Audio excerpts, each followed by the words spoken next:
என்றும் நான் செல்ல மாட்டேன். கர்த்தருக்குள் மிகவும் பிரியமான என் அன்பு சொந்த பந்தங்களே, எப்படி இருக்கிறீங்க? நல்லா இருக்கிறீங்களா? ஏசப்பா உங்களை அதிகமாக ஆசீர்வதித்து உங்க எல்லைகளை விரிவாக்கி வைத்திருப்பார். ஒவ்வொரு நாளும் உங்களுடைய தகப்பன் உங்களை அதிகமாக அவர் நேசிக்கிறார் இல்லையா? எவ்வளவு பெரிய ஒரு சமாதானம், ஒரு சந்தோஷம், ஒரு மகிழ்ச்சி. நிறைய உபத்திரத்திலிருந்தும் போராட்டங்களிலிருந்தும் எல்லாவற்றையும் தாண்டி வருவதற்கு நம்முடைய தகப்பன் எந்த அளவுக்கு நம்மை நேசித்திருக்கிறார் இல்லையா? நினைச்சு பார்க்கும் போதே நமக்கு பிரமிக்கத்தக்கதாக அது காணப்படுகிறது இல்லையா? எவ்வளோ பேர் நிந்திச்சாங்க, எவ்வளோ பேர் அவதூறாக நம்ம பேசுனாங்க. எல்லாரும் நினைச்சாங்க விழுந்துருவாங்கன்னு நம்ம நிறைய பேர் நினைச்சாங்க இல்லையா? ஆனா ஏசப்பா நம்ம கூட இருக்கிறது அவங்களுக்கு தெரியல, அவ்வளவுதான் பிரச்சனை. அவங்கள நினைச்சுப்பாங்க நம்ம கூட ஏசப்பா இருக்கிறான்னு நினைப்பாங்க. ஏசப்பா எப்படிப்பட்டவர்களோடு கூட இருப்பார், எந்த சூழ்நிலையில் இருக்கிறவர்களோடு கூட இருப்பார் தான் கர்த்தர் பார்ப்பார்.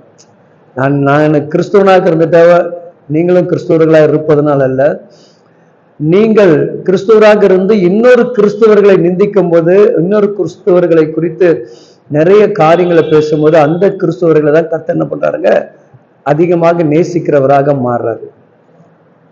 ஏன் இவங்க அவங்கள குறிச்சு பேசுறாங்க, ஏன் இவங்க அவங்கள குறிச்சு பேச வேண்டும், என்னத்துக்காக பேசுறாங்க?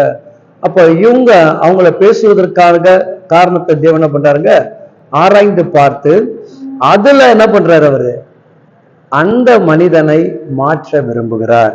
அதனால சில பேர் பேசும் பொழுது ஒருவேளை அவங்க சொல்ற வார்த்தையின்படி நம்ம கிட்ட தவறு இருந்தாலும் அதை தேவன் பார்த்து என்ன பண்றாரு, அந்த தவறை மாற்றுவதற்காகவே நம்மளை நேசிக்கிறார்.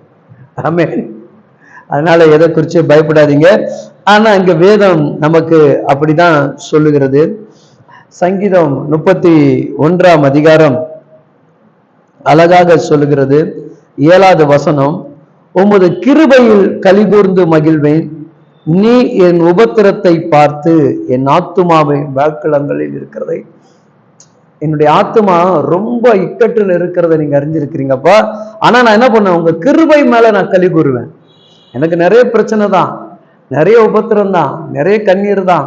ஆனால் நீங்க கொடுத்த அந்த கிருபையை நான் கொண்டாடுவேன் பாருங்க, அவ்வளவு மனமகிழ்ச்சியா கொண்டாடுவேன்.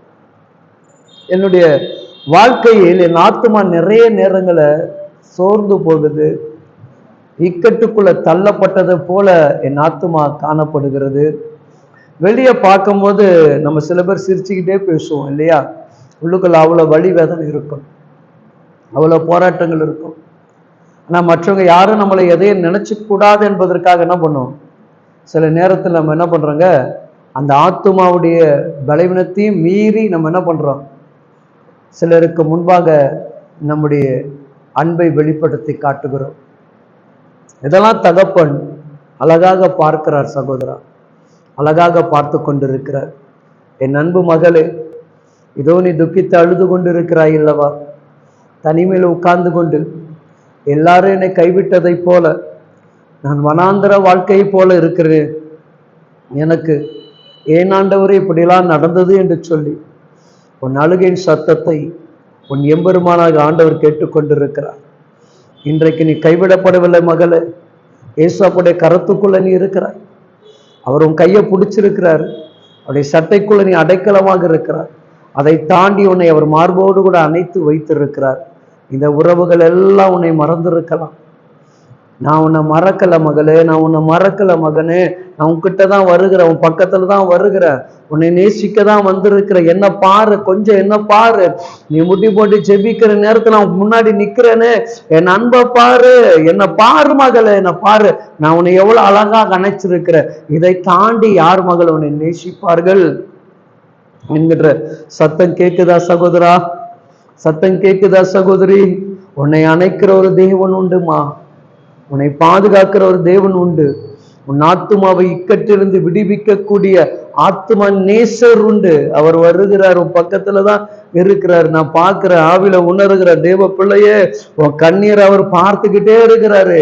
அந்த கண்ணீர் வீணாக போகாதபடி அவர் தம்முடைய கரத்தை பிடித்து உன் கண்ணீரை ஏந்தி கொள்ளுகிறார். இன்னைக்கு நான் சொல்லுகிற தேவ பிள்ளையே, உன் துக்கங்கள் சந்தோஷமாக மாறுகிறது, உன் வாழ்க்கையின் பிரச்சனைகள் மாறுகிறது. இன்றைக்கு வெறுக்கப்பட்டு ஒதுக்கப்பட்டு ஆத்துமாவில் துக்கித்துக் கொண்டிருக்கக்கூடிய ஆத்துமாவை விடுவிக்கும்படியாக இந்த ஆத்துமா நேசராக இயேசு கிறிஸ்துடைய வார்த்தை உன்னை நோக்கி வருகிறது. இன்றைக்கு பரிசுத்த ஆவினர் உன்னுடைய ஆத்துமாவை விடுவித்து காத்துக் கொள்வாராக. பயப்படாதே, ஏசப்பா கூட இருக்கிறார். உன் ஜெபம் வீண் போகாது. பரிசுத்த ஆவினர் உதவி செய்வார். பெரிய காரியத்தை எதிர்பார்த்து காத்திருங்கள். நிச்சயமாக நீங்கள் சாட்சியோடு நிற்பீர்கள். ஆமென், ஆமென். God bless you.